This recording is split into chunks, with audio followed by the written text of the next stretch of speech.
Exercise 12.2 first problem. A solid is in the shape of a cone standing on a hemisphere with both their radii being equal to 1 centimeter and the height of the cone is equal to its radius.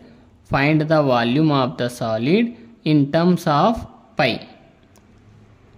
So ఇచ్చినటువంటి problem మనం figure draw చేసుకున్నట్లయితే ఈ solid ఆ solid షేప్లో ఉన్నటువంటి figure in the shape of A cone షేప్లో ఉందంట. Standing on a hemisphere మీద ఆ కోన్ అనేటువంటిది నిలబడి ఉంది అన్నాడు. సో ఇది ఇచ్చినటువంటి solid figure. Next with both their radii అంటే కోను హెమిస్పియర్ యొక్క రేడియస్ అనేటువంటిది ఈజ్ ఈక్వల్ టు 1 సెంటీమీటర్. అంటే దీని రేడియస్ వచ్చి 1 సెంటీమీటర్గా ఇచ్చాడు. And the height of the cone is equal to its radius. Cone యొక్క హైట్ వచ్చేసి రేడియస్ ఎంత అవుతుందో దానిది కూడా సేమ్ అంతే అవుతుంది అన్నాడు. అంటే 1 సెంటీమీటర్ ఇచ్చాడనమాట. Find the volume of the solid in terms of pi. Volume of సాలిడ్ను కనుక్కోవాలి. దేనిలలో అంటే పైలలో రిప్రజెంట్ చేయమంటున్నాడు. సో సొల్యూషన్ వెళ్ళిపోతే మనం given radius of the cone and hemisphere r is equal to 1 centimetre. Cone hemisphere రెండు కూడా ఒకటే కదా 1. Height of the cone h is equal to 1 centimetre. So equal కాబట్టి రేడియస్ ఎంత అవుతుందో హైట్ అంతే అవుతుంది అన్నాడు కాబట్టి 1 centimetre. So volume of the solid కనుక్కోవాలంటే ఎన్ని షేప్లు ఉన్నాయిడా? ఒకటి హెమిస్పియర్ ఒకటి cone. Volume of cone plus volume of hemisphere రెండు చేస్తే దీనికి ఈక్వల్ అవుతుంది. మనం సాల్వింగ్ చేయాల్సింది ఇదే అన్నమాట. So volume of cone 1/3 πr² h plus volume of hemisphere 2/3 πr³. So 1/3 πr² common తీశాను. 1/3 πr² కామన్ తీస్తే హెచ్ మిగిలి ఉంటుంది. ప్లస్ దీంట్లో 1/3 πr² పోతే 2 ఇంటూ r² పోయింది కాబట్టి ఒక r మిగిలి ఉంటుంది. r 1/3 into pi into r value ఎంత మనకు 1 కదా. 1² into H value 1 plus 2 into 1. 1/3 pi అలాగే ఉండాలి ఇంటూ 1² ఏమో 1. సో 1 ప్లస్ 2 1 జా 2. 1/3 పై 1 జా పై 1 ప్లస్ 2 ఎంత 3. 3 1 జా 3 1 జా remove. So pi centimetre cube. So volume of solid అనేటువంటిది పై అవుతుందన్నమాట. Second problem. Rachel an engineering student was asked to make a model shaped like a cylinder with 2 cones attached at its 2 ends by using a thin aluminum sheet. The diameter of the model is 3 centimeter and its height and its length is 12 centimeter. If each cone has a height of 2 centimeter, find the volume of air contained in the model that Rachel made.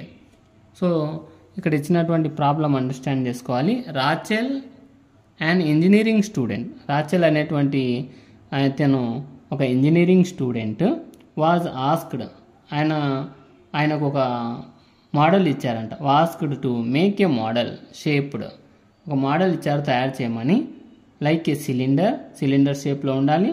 With 2 cones 2 cones ఉన్నాయంట. Attached at its 2 ends 2 ఎండ్స్లో 2 cones attach చేయబడి ఉండాలన్నాడు.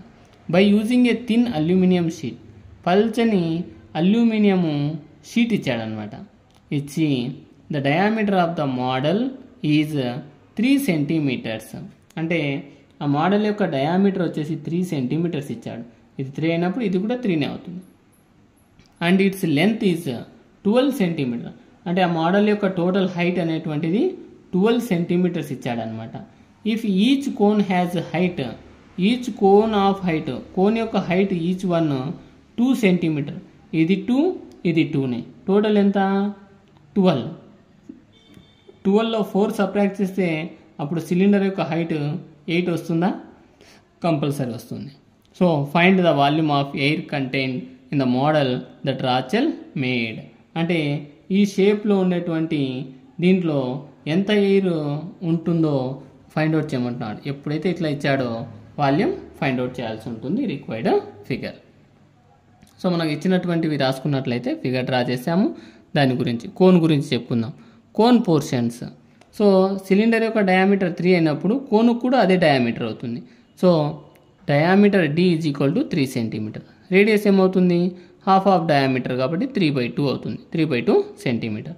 అట్లాగే cone యొక్క height ఇచ్చాడు మనకు ఎంత, 2 centimetres ఇక్కడికి over. ఈ కోన్ యొక్క వాల్యూమ్ కనుక్కుంటే, ఒకటి కనుక్కుంటే రెండోది మల్టిపుల్ చేసేయచ్చు అనమాట. Total volume of cone is equal to 1/3 πr²h. Pi value తెలుసు, ఆర్ వాల్యూ తెలుసు, హెచ్ వాల్యూ తెలుసు. సో 1/3 ఇంటూ పై అలాగే పెట్టుకోండి, లాస్ట్లో అయినా క్యాన్సిల్ చేసుకోవచ్చు, లేకుంటే 22/7 వేసి ఇక్కడైనా సాల్వింగ్ చేసుకోవచ్చు అనమాట. నేను పై అలాగే పెట్టుకున్నాను. Into r² 3/2 into 3/2 into H ఎంత 2, 2 1 2 1 remove, 3 1 3 1 remove. Pi into 3 3π/2 centimetre cube. ఇది కోన్ యొక్క ప్రాపర్టీ. నెక్స్ట్ సిలిండర్ గురించి కనుక్కుందాం. సిలిండర్ డయామీటర్ 3 అయింది ఇచ్చాడు, రేడియస్ r 3/2 అవుతుంది. Height h is equal to 12 centimetre. Total figure యొక్క హైట్ వచ్చేసి 12 ఇక్కడ. అప్పుడు ఎన్ని కోన్లు ఉన్నాయి, 2 కోన్స్ ఉన్నాయి. 2 కోన్స్ యొక్క హైట్ ఏమవుతుంది, 2 + 2 4 అవుతుంది. అంటే 12లో 4 సబ్ట్రాక్ట్ చేస్తే ఆ మిగతాది హైట్ ఆఫ్ ద సిలిండర్ అవుతుంది అనమాట. So 12 - 4 8 centimetre. Volume of cylinder తీసుకుంటే పై r² అనేటువంటిది ఫార్ములా అవుతుంది. పైన అలాగే పెట్టాను, r ప్లేస్లో 3/2 ఇంటూ 3/2, హెచ్ వాల్యూ 8గా రాసుకున్నాను. సో 2 2 = 4 కదా, 4 1 = 4 2 క్యాన్సిల్ చేశాను. So 3 3 = 9, 9 2 = 18, 18 into pi 18π centimetre cube. Next volume of the model. ఈ టోటల్ ఫిగర్ యొక్క వాల్యూమ్ మోడల్ రావాలంటే volume of cylinder plus volume of 2 cones చేస్తే మనకు వస్తుంది అనమాట. Volume of 2 cones plus volume of cylinder. So volume of 2 cones 2 into cone యొక్క volume ఎంత, 3π/2 కదా, 3π/2 plus volume of cylinder 18π. 2 1 2 1 remove, 3π + 18π అవుతుంది. యాడ్ చేస్తే 21π అవుతుంది. సో 21 ఇంటూ పై వాల్యూ ఎంత, 22/7, 7 1 7 3 3 ఇంటూ 22 66 సెంటీమీటర్ క్యూబ్ అవుతుంది. ఆ మోడల్ యొక్క వాల్యూమ్ వచ్చేసి 66 సెంటీమీటర్ క్యూబ్.